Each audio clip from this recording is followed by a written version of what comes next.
ಬರೀ ಮುಖ ಇಟ್ಕೊಂಡು ಹೊರಟ್ಬಿಟ್ರೆ ಓಟ್ ಕೊಡ್ತಾರೆ ಜನ. ನಾನು ಅದಕ್ಕೆ ಹೇಳ್ತಿರೋದು, ಕಾಂಗ್ರೆಸ್ ಪಕ್ಷ ಬಿಗಿಯಾದ ಅಭ್ಯರ್ಥಿ ಆಗಿದ್ದಿದ್ರೆ ಫೈಟ್ ಆಗೋದು. ಅವ್ರು ಕಾಂಗ್ರೆಸ್ ವ್ಯಕ್ತಿಗಳೇ ನನಗೆ ಹೇಳ್ತಾ ಇರೋದು, ನಾನು ಹೇಳಿದ್ದಲ್ಲ ಇದು. ಅದು ಡಮ್ಮಿ, ಹೆಚ್ಚಿಗೆ ಓಟ್ ತೊಗೊಳಲ್ಲ, ಹಾಗಾಗಿ ನೀವು ಗೆಲ್ಲಬೇಕು. ಈ ಅಪ್ಪ ಮಕ್ಕಳನ್ನು ನಾವು ಯಾವುದೇ ಕಾರಣಕ್ಕೂ ಸೋಲ್ತೀವಿ ಬಿಡಲ್ಲ. ಹಾಗಾಗಿ ನನಗೆ ಧೈರ್ಯ ಬಂದಿರೋದು, ಚುನಾವಣೆ ನಿಲ್ಲಂಥ ಸಂದರ್ಭದಲ್ಲಿ ನಾನು MP ಆಗಬೇಕು ಬಿಡಬೇಕು ಅನ್ನೋದಕ್ಕಿಂತನೂ ನಮ್ಮ ಸಮಸ್ಯೆಗಳು ಪರಿಹಾರ ಆಗಬೇಕು ಅನ್ನೋದಕ್ಕೆ ನಿಂತೋನು ನಾನು. ಈಗ ಗೆಲ್ಲಂಥ ವಾತಾವರಣ ಹೇಗೆ ಬಂದಿದೆ ಅಂದರೆ, ಕಾಂಗ್ರೆಸ್ನಲ್ಲಿರೋಂಥ ವ್ಯಕ್ತಿಗಳೇ ನನಗೆ ಸ್ಫೂರ್ತಿ ಕೊಡ್ತಾ ಇದ್ದಾರೆ, ನಾನು ನಿಮ್ಗೆ ಓಟ್ ಕೊಡ್ತೀವಿ ಅಂತ. ಅನುಕೂಲ ಅಂತಲೇ ಹೇಳ್ತಿರೋದು. ಅವ್ರು ಡಮ್ಮಿ ಆಗಿದ್ದು ನಮ್ಗೆ ಅನುಕೂಲ, ಇವರು ಸೋಲ್ಸೋದಕ್ಕೆ ನನಗೆ ಅನುಕೂಲ. ಅಪ್ಪ ಮಕ್ಕಳದ್ದು ಪಕ್ಷದಿಂದ ಹಿಡಿತ ತಪ್ಪಿಸ್ಬೇಕು ಅಂತ ನಾನು ಏನು ಉದ್ದೇಶ ಇದೆ ಅದು ಈಡೇರಕ್ಕೆ ಇದು ಅನುಕೂಲ ಅಂತ ನಾನು ಹೇಳ್ತಾ ಇರೋದು.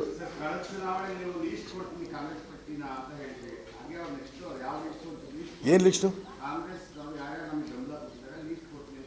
ನಾನೇನು ಹೇಳಿಲ್ಲ, ನಿಮ್ಗೆ ಬೇಕಿದ್ರೆ ಕರ್ಕೊಂಡು ಹೋಗ್ತೀನಿ ಅಂದೆ, ಲಿಸ್ಟ್ ಕೊಡ್ತೀನಿ ಅಂತ ಹೇಳಿಲ್ಲ ನಾನು.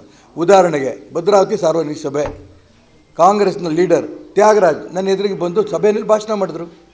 ನಾನು ಕಾಂಗ್ರೆಸ್ಸಿಗ, ನಾನು ಯಾಕಿದ್ದೀನಿ ಒಂದು ಅವರು ನೇರ ಬಂದಿದ್ದಕ್ಕೋಸ್ಕರ ಹೇಳ್ತೀನಿ. ಖಾಸಗಿಯಾಗಿ ನಮ್ಮ ಹತ್ರ ಅನೇಕ ಬಂದಿದ್ದಾರೆ, ನಾನು ಲಿಸ್ಟ್ ಪಟ್ಟಿ ಮಾಡಿ ಅವರು ಪೊಲಿಟಿಕಲ್ ಇದನ್ನು ಹಾಳು ಮಾಡೋಕ್ಕೆ ನಾನು ತಯಾರಿಲ್ಲ. ನಿಮಗೆ ಬೇಕಾ ಯಾರು ಒಬ್ಬರು ಕಳಿಸಿ, ಯಾರ್ಯಾರು ನೀವು ಮತ್ತೆ ಪ್ರಾಮಾಣಿಕವಾಗಿರಬೇಕು. ನೀವು ಬಹಿರಂಗ ಮಾಡ್ತೀವಿ ಅಂತಂತಂದ್ರೆ ನೀವು ಕೂಡ ಯಡಿಯೂರಪ್ಪ ಆಡ್ದಂಗೆ ಆಡಿದ್ರೆ ನಾನು ಒಪ್ಪಲ್ಲ.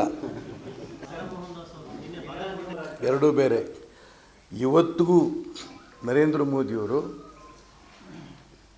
ಈ ಒಂದು ತಾಯಿ ಮಕ್ಕಳ ಸೋನಿಯಾ ಗಾಂಧಿ ರಾಹುಲ್ ಗಾಂಧಿಯ ವಂಶದ ರಾಜಕಾರಣವನ್ನು ಮುಕ್ತಗೊಳಿಸಬೇಕು, ಇದು ನನ್ನ ಗುರಿ ಅಂತ ಹೊರಟ್ಯಾರ ಇವತ್ತಿಗೂ. ಅವ್ರಿಗೆ ಯಾಕೆ ಒಂದೇ ನಿಮಿಷ ಸರಿಯಪ್ಪ, ಹ್ಞೂ ರೀ, ನೀವು ಹೇಳಿದ್ದಕ್ಕೆ ಉತ್ತರ ಕೊಡೋಕ್ಕೆ ಬಿಡಿ ನನ್ನ. ಆದರೆ ನರೇಂದ್ರ ಮೋದಿಯವ್ರ ಗಮನಕ್ಕೆ ಕರ್ನಾಟಕ ರಾಜ್ಯದಲ್ಲಿ ಕಾಂಗ್ರೆಸ್ ಸಂಸ್ಕೃತಿ ಮುಂದುವರೆದಿದೆ. ಭಾರತೀಯ ಜನತಾ ಪಾರ್ಟಿನಲ್ಲಿ ಅಪ್ಪ ಮಕ್ಕಳ ಹಿಡಿತದಲ್ಲಿ BJP ಸಿಕ್ಕೊಂಡು ಒದ್ದಾಡ್ತಾ ಇದೆ. ಅವ್ರ ಗಮನಕ್ಕೆ ತರಬೇಕು ಅನ್ನೋದಕ್ಕೋಸ್ಕರ ನಾನು ಈ ಚುನಾವಣೆ ನಿಲ್ತಾ ಇರೋದು.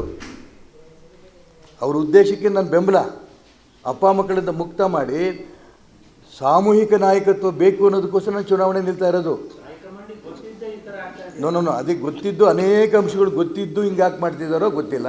ಆದರೆ ನಾನು ನೇರವಾಗಿ ಹೇಳೂ ಬಂದಿದ್ದೇನೆ, ಆದರೂ ಕೂಡ ಅವರು ಗಮನ ಕೊಟ್ಟಿಲ್ಲ. ಈ ಗಮನ ಕೊಡಲೇಬೇಕು. ಈ ಚುನಾವಣೆ ಮುಗಿತಿದ್ದಂಗೆ ಅಪ್ಪ ಮಕ್ಕಳ ಹಿಡಿತದಿಂದ ಈ ಪಕ್ಷ ಮುಕ್ತ ಆಗುತ್ತೆ, ಈ ವಿಶ್ವಾಸ ನನಗಿದೆ. ಇಬ್ಬರೂ ಶ್ರೇಷ್ಠವೇ, ಅದರಲ್ಲಿ ನನ್ನ ಮನೆ ಇಲ್ಲ. ಇಬ್ಬರು ಕೂಡ ವಂಶ ಪಾರಂಪರ್ಯದ ವಿರುದ್ಧ ಹೋರಾಟ ಮಾಡ್ಕೊಂಡು ಬಂದಿರೋರೆ. ಅಂಥ ಶ್ರೇಷ್ಠ ನಾಯಕರನ್ನೇ ನನಗೆ ಆದರ್ಶ. ಯಡಿಯೂರಪ್ಪ ನನಗೆ ಆದರ್ಶ ಅಲ್ಲ.